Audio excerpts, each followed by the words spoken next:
মানুষ জীবনে সবচেয়ে বেশি কষ্ট পায় তখন যখন সে কোনো কিছু হারানোর ভয় নিয়ে বাঁচতে শুরু করে।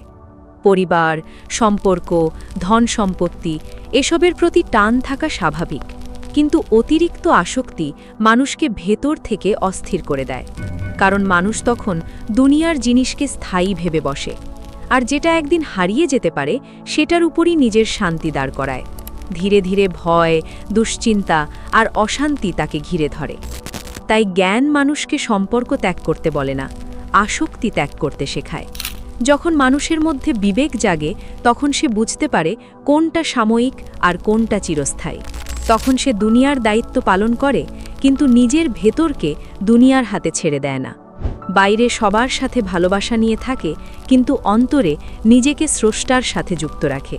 কারণ সত্যিকারের শান্তি বাইরের জিনিসে না, ভেতরের সংযোগে লুকিয়ে থাকে।